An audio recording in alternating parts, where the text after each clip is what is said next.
ಆ, ನಮಸ್ತೆ ರೈತ ಬಾಂಧವರೇ. ಇವತ್ತು ನಿಮಗೆ ಒಂದು ವಿಶೇಷವಾಗಿರ್ತಕ್ಕಂಥ ಅಂದರೆ ಯಾರು ನಿಮ್ಮ ತೋಟದಲ್ಲಿ ಸ್ವಲ್ಪ ಜಾಗ ಇದ್ಕೊಂಡು ನೆರಳಿತ್ತು ಅಂತ ಹೇಳಿದರೆ ನ್ಯಾಚುರಲ್ ಆಗಿ ಸಿಗ್ತಕ್ಕಂಥ ಈ ಒಂದು ಸಗಣಿ ಮತ್ತು ಏನು ನಮ್ಮ ಕೃಷಿ ತ್ಯಾಜ್ಯ ಇರುತ್ತೆ ಅದನ್ನು ಬಳಸ್ಕೊಂಡು ಎರೆಹುಳು ತೊಟ್ಟಿ ಮಾಡ್ದೇ ಎರೆಹುಳು ಗೊಬ್ಬರನ ಮಾಡ್ತಕ್ಕಂಥ ವಿಧಾನ ನಮ್ಮ ಪ್ರವೀಣ್ ಅವರು, ನಮ್ಮ ರಾಮಪುರ ಒಬ್ಬ ಪ್ರಗತಿಪರ ರೈತರು, ಒಳ್ಳೆ ಜೇನು ಕೃಷಿಯನ್ನು ಮಾಡ್ತಕ್ಕಂಥ ಒಬ್ಬ ರೈತರು. ನಾವು ಜೇನು ಕೃಷಿ ಪೆಟ್ಟಿಗೆನ ವಿಸಿಟ್ ಮಾಡೋಕ್ಕೆ ಅಂತ ಬಂದಿದ್ದೆ, ಬಟ್ ಇವ್ರದ್ದು ಈ ಒಂದು ಗೊಬ್ಬರವನ್ನು ತಯಾರು ಮಾಡೋ ವಿಧಾನ ತುಂಬ ಇಷ್ಟ ಆಯಿತು. ಸೊ ಅವ್ರ ಜೊತೆ ಮಾತಾಡೋಣ ಅಂತ ಬಂದಿದ್ದೀನಿ. ನೀವು ಅಬ್ಸರ್ವ್ ಮಾಡ್ಬೋದು, ಅಲ್ಲಿ ಇವಾಗ ತಾನೇ ಹಾಕಿರ್ತಕ್ಕಂಥದ್ದು ಇದು ಅರ್ಧ ರೆಡಿ ಆಗಿರೋವಂಥದ್ದು. ಇಲ್ಲಿ ಕಂಪ್ಲೀಟಾಗಿ ಗೊಬ್ಬರ ರೆಡಿಯಾಗಿದೆ, ನೋಡ್ತೀರಾ? ಟೀ ಪೌಡ್ರ್ ಟೈಪು ಎರೆಹುಳು ಗೊಬ್ಬರ ರೆಡಿ ಮಾಡಿದ್ದಾರೆ. ಇವರು ಯಾವುದೇ ರೀತಿಯ ತೊಟ್ಟಿಗಳನ್ನ ಬಳಸ್ಕೊಂತ ಇಲ್ಲ. ಬಟ್ಟು ಇನ್ನು ಹೇಗೆ ಮಾಡಿದ್ರು ಅಂತ ನಿಮಗೆ ಸುಲಭವಾಗಿ ನಮ್ಮ ಪ್ರವೀಣವ್ರ ಜೊತೆ ಮಾತಾಡ್ಕೊಳ್ತೀವಿ. ನೋಡಿ, ಕೇಳಿಸ್ಕೊಳ್ಳಿ. ಇವಾಗ ಪ್ರವೀಣಣ್ಣ, ನೀವು ಆ್ಯಕ್ಚುಲಿ ಹೆಂಗೆ ಈಗ ಮೀಥೇನ್ ಗ್ಯಾಸನ್ನು ತೆಗಿಲಿಕ್ಕೆ ಅವ್ರು ಏನು ಮಾಡಿದರು, ಪ್ಲಸ್ಸು ಈ ಕೃಷಿ ತ್ಯಾಜ್ಯವನ್ನು ಲೇಯರ್ ಬೈ ಹೇಗೆ ಹಾಕಿದ್ರು ಅನ್ನೋದು ಅವ್ರು ಹೇಳ್ತಾರೆ. ಪ್ರವೀಣಣ್ಣ, ದಯವಿಟ್ಟು ಹಂಚ್ಕೊಳ್ಳಿ. ಫಸ್ಟ್ ಮೊದಲನೇದಾಗಿ ಆ ಡ್ರಮ್ಗಳಿಗೆ ನಮ್ಮದು ಸಗಣಿ, ಆಮೇಲೆ ಕೊಟ್ಟಿಗೆ ತುಳಿದ ನೀರು, ಆಮೇಲೆ ಗಂಧಲ ಎಲ್ಲ ಒಂದು ಕಡೆ ಬರೋಕ್ಕೆ ಮಾಡಿದ್ದೀನಿ. ಅದನ್ನು ತಗೊಂಬಂದು ಡ್ರಮ್ಮಲ್ಲಿ ಹಾಕಿ ಎರಡು ಮಿಕ್ಸ್ ಮಾಡಿ ಒಂದಿನ ಬಿಟ್ಬಿಡ್ತೀನಿ. ಓಕೆ, ಅದು ಒಂದು ಡ್ರಮ್ಮು ಅದೇನು ಮೀಥೇನ್ಗಿದ್ದು ಅದೇನು ಎಸ್ಕೇಪ್ ಆಗುತ್ತೋ ಆಗುತ್ತೆ. ಅದಾದಮೇಲೆ ಒಂದು ಲೇಯರು ದನಿ ಮನೆ ಕೊಟ್ಟಿಗೆ ಅದು ವೇಸ್ಟು ಇಲ್ಲ ಅವು ಕಲ್ಲು ಕಸ ಅದೆಲ್ಲ ತಂದು ಹಾಕಿ ಲೇಯರ್ ಬೈ ಒಂದು ಲೇಯರ್ ಅದು ಹಾಕಿ, ಆಮೇಲೆ ಮತ್ತೆ ಅದು ಸ್ಲರಿ ಇರುತ್ತಲ್ಲ ಅದು ಹಾಕಿ ಒಂದು ಲೇಯರ್ ಬೈ ಲೇಯರ್ ಹಾಕೊಂಡು ಬಂದಿದ್ದೀನಿ. ಅಷ್ಟೇ, ಸಿಂಪಲ್. ಅಷ್ಟೇ ಮಾಡಿರೋದು, ಮತ್ತೆ ಏನು ಮಾಡಿ ಮತ್ತೆ ಎಳೆಗಳನ್ನು ತಂದುಬಿಟ್ಟಿಲ್ಲ, ಏನಿಲ್ಲ ಅದು. ನೋಡಿ, ಆ್ಯಕ್ಚುಲಿ ನೋಡಿ, ನೀವು ಅಬ್ಸರ್ವ್ ಮಾಡ್ಬೋದು, ಇವರು ಎರೆಹುಳನೇ ಬಿಟ್ಟಿಲ್ಲಂತೆ, ಬಟ್ ನ್ಯಾಚುರಲ್ ಆಗಿ ಎರೆಹುಳು ಬೆಳ್ಕೊಂಡಿದೆ ಅಂತ ಹೇಳ್ತಾರೆ. ನೀವು ಅಬ್ಸರ್ವ್ ಮಾಡಿ, ಟೀ ಪೌಡರ್ ಥರ ರೆಡಿ ಇದೆ ಗೊಬ್ಬರ, ಜೊತೆಗೆ ತುಂಬಾ ಎರೆಹುಳು ಇದೆ. ನಿಮ್ಗೆ ಒಳಗಡೆ ತೋರಿಸ್ತೀನಿ ನೋಡಿ, ಎಷ್ಟು ಎರೆಹುಳು ಇದೆ ನೋಡಿ. ಹೀಪ್ ಮೆಥಡು ಚೆನ್ನಾಗಿ ಏರಿಯೇಷನ್ ಇದೆ, ಗಾಳಿ ಆಡ್ತಾ ಇದೆ. ಬಟ್ಟು ಅವರು ಒಂದು ಡಿಸಡ್ವಾಂಟೇಜ್ ಹೇಳ್ತಾರೆ, ಏನಂತ ಹೇಳಿದರೆ, ನೀವು ಹಾಗೆ ಓಪನ್ ಆಗಿ ಬಿಡೋದ್ರಿಂದ ಅಕಸ್ಮಾತ್ ಕೋಳಿಗಳು ಹತ್ತಿರದಲ್ಲಿದ್ದರೆ ಕೋಳಿಗಳು ಬರ್ಬೋದು, ಅಥವಾ ಮುಂಗ್ಸಿ ಕಾಟ ಇದೆ ಅಂತ ಹೇಳ್ತಾರೆ. ಸ್ವಲ್ಪ ಬಂದು ಡ್ಯಾಮೇಜ್ ಎಲ್ಲ ಮಾಡಿ ಹುಳುಗಳನ್ನ ತಿನ್ನುತ್ತೆ ಅಂತ ಹೇಳ್ತಾರೆ. ಅದೊಂದು ಅಂದರೆ ಡಿಸಡ್ವಾಂಟೇಜ್ ಬಿಟ್ಟರೆ ಒಳ್ಳೆ ಉತ್ಕೃಷ್ಟವಾಗಿರ್ತಕ್ಕಂಥ ಗೊಬ್ಬರ. ಪ್ಲಸ್ ಇವರಿಗೆ ಅಡ್ವಾಂಟೇಜ್ ಏನಂತ ಹೇಳಿದ್ರೆ, ಹುಣಸೆ ಮರ ಇದೆ ಇಲ್ಲಿ, ನೆರಳು ತುಂಬ ಚೆನ್ನಾಗಿ ನೆರಳಿದೆ ಅವರಿಗೆ. ಸೊ ಹಾಗಾಗಿ ಒಳ್ಳೆ ಗೊಬ್ಬರ ಬರ್ತಾ ಇದೆ. ನಿಮಗೆ ಖರ್ಚು ಮಾಡಲಿಕ್ಕೆ ಇಷ್ಟ ಇಲ್ಲ, ತೊಟ್ಟಿಗಳು ಮಾಡಲಿಕ್ಕೆ ನಮ್ಗೆ ಖರ್ಚಾಗುತ್ತೆ ಅನ್ನೋರು ಈ ಥರ ಸಿಂಪಲ್ ಆಗಿ ನಾವು ನಮ್ಮ ತೋಟದಲ್ಲಿ ಸಿಗ್ತಕ್ಕಂಥ ಇಲ್ಲ ಅಂದರೆ ಈ ಥರ ಮಾಡ್ಬೋದು ಸರ್, ಸಿಂಪಲ್. ನೋಡಿ, ಇಲ್ಲಿ ಹಾಕಿದೆಯಲ್ಲ, ಅದೇನು ಸಿಮೆಂಟ್ ವರ್ಕ್ ಬೇಡ. ಅರ್ಥನ್ ಪ್ರಮಾಣ ಒಳಗೆ ಸುಮ್ಮನೆ ಒಂದು 3 ಅಡಿ ಗ್ಯಾಪ್ ಬಿಟ್ಟು ಇದು ನೋಡಿ, ಈ ಥರ ಮೇಲೆ ಇಟ್ಕೊಂಡು ಹೋದ್ರೆ ಆಯ್ತು.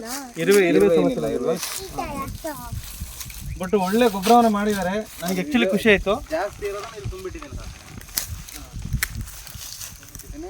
ನೀವು ಸೇಲ್ ಮಾಡ್ತೀರಾ ಏನಾದರೂ? ಇಲ್ಲ ಸರ್, ನಿಮ್ಮ ತೋಟಕ್ಕೆ ಬೇಕು. ಆ್ಯಕ್ಚುಲಿ ಏನು ಸೇಲ್ ಮಾಡಲಿಕ್ಕೆ ಅಂತ ನೆಕ್ಕು ಮಾಡಿರೋದಲ್ಲ, ಅವ್ರದ್ದೇ ಅಡಿಕೆ ತೋಟ ತುಂಬ ಇದೆ. ಸೊ ತೋಟಕ್ಕೋಸ್ಕರ ಮಾಡಿರ್ತಕ್ಕಂಥ ಗೊಬ್ಬರ ನೋಡಿದರೆ ತುಂಬ ಉತ್ಕೃಷ್ಟವಾಗಿರ್ತಕ್ಕಂಥ ಗೊಬ್ಬರ ಅನಿಸ್ತಾ ಇದೆ ನನಗೆ. ಇದಕ್ಕೆ ನಾವೀಗ ರೆಕಮೆಂಡ್ ಮಾಡ್ತಾ ಇದ್ದೀವಿ, ನಮ್ಮ ಜೀವಾಣುಗಳಾಗಿರ್ತಕ್ಕಂಥ ಟ್ರೈಕೋಡರ್ಮಾ, ಸುಡೋಮೊನಾಸು, ಮೆಟ್ರೈಸಿಯಮ್ ಅನಿಸೋಪ್ಲೆ ಅವನ್ನೆಲ್ಲನೂ ತಂದು ಸ್ವಲ್ಪ ಇವರಿಗೆ ಕಲ್ಚರ್ ಮಾಡೋಕ್ಕೆ ಹೇಳ್ತೀವಿ. ಕಲ್ಚರ್ ಮಾಡಿದ ಮೇಲೆ ಇನ್ನು ಹ್ಯೂಜ್ ಕ್ವಾಂಟಿಟಿಯಲ್ಲಿ ಮಾಡಿಕೊಂಡು ತೋಟಕ್ಕೆ ಹಾಕೋಕ್ಕೆ ಹೇಳ್ತೀವಿ. ಒಂದು ಒಳ್ಳೆ ಫಲಿತಾಂಶ ಇವ್ರ ತೋಟಕ್ಕೆ ಸಿಗುತ್ತೆ. ಸೊ ಈ ನಮ್ಮ ಪ್ರವೀಣಣ್ಣ ಎಲ್ರಿಗೂ ಮಾದರಿ ಆಗಲಿ. ಜೊತೆಗೆ ಜೀವಾಮೃತ ಅಂದರೆ ಇವರು ಸಾವಯವವಾಗಿ ತುಂಬ ಕೆಲಸಗಳು ಮಾಡ್ತಿದ್ದಾರೆ. ನೋಡಿ, ಇಲ್ಲಿ ಜೀವಾಮೃತ ಕೂಡ ಮಾಡಿದ್ದಾರೆ. ಇದಕ್ಕೆ ಎನ್ರಿಚ್ ಮಾಡೋಣ ಅಂತ ಸರ್, ಸ್ವಲ್ಪ ಡ್ರೈ ಆದಂಗಾಗಿತ್ತು.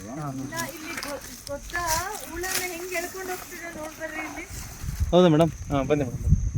ನೋಡಿ, ಜೀವಾಮೃತ ರೆಡಿ ಮಾಡ್ಕೊಂಡಿದ್ದಾರೆ. ಅಂದರೆ ಸ್ವಲ್ಪ ಕೃಷಿನಲ್ಲಿ ನಾವು ಒಂಚೂರು ಜ್ಞಾನವನ್ನು ಪಡೆದುಕೊಂಡ್ರೆ, ಅದರಲ್ಲೂ ನಮ್ಮ ಯುವ ರೈತರು ನಾವೇನಾದರೂ ಸಾಧನೆ ಮಾಡಬೇಕಂತ ಹೊರಟ್ರೆ, ನಮ್ಮ ಪ್ರವೀಣಣ್ಣ ಒಬ್ಬ ಮಾದರಿ ರೈತರು. ಸಖತ್ ಖುಷಿ ಆಯಿತು ಪ್ರವೀಣಣ್ಣ ತಮ್ಮನ್ನು ನೋಡಿ, ಒಳ್ಳೆ ಕೆಲಸವನ್ನು ಮಾಡ್ತಿದ್ರಿ.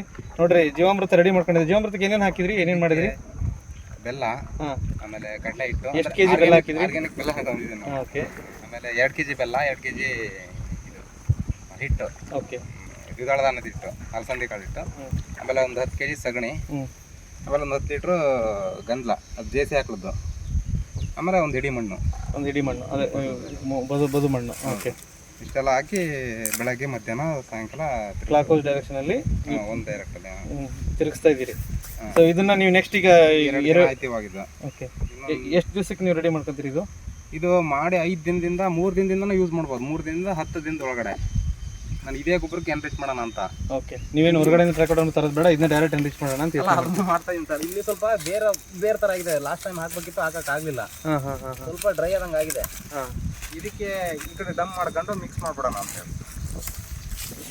ಸರಿ. ನೋಡಿ, ಈಗ ಜೀವಾಮೃತ ಕೂಡ ಮಾಡೋ ಪದ್ಧತಿನ ಹೇಳ್ಕೊಟ್ಟಿವಿ, ನಮ್ಮ ಪ್ರವೀಣ್ ಹೇಳಿದರು.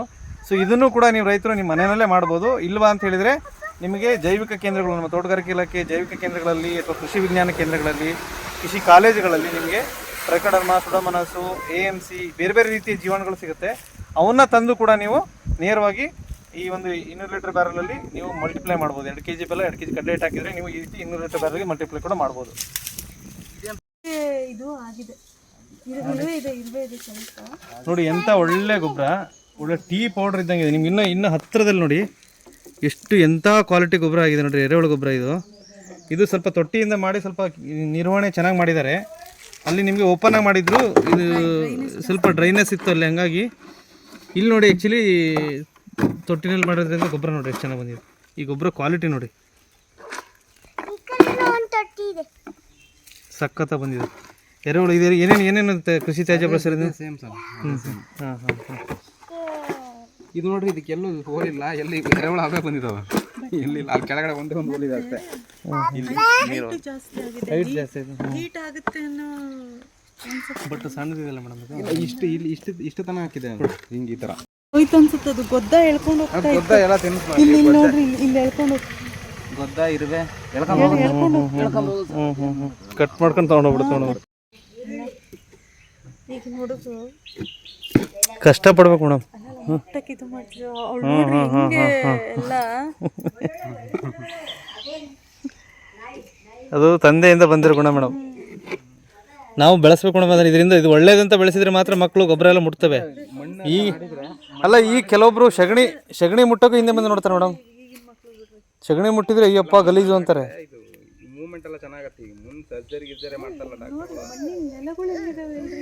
ನೋಡ್ರಿ ಹೆಂಗಿದೆ ನೋಡ್ರಿ ಗೊಬ್ಬರ ಮಾತ್ರ.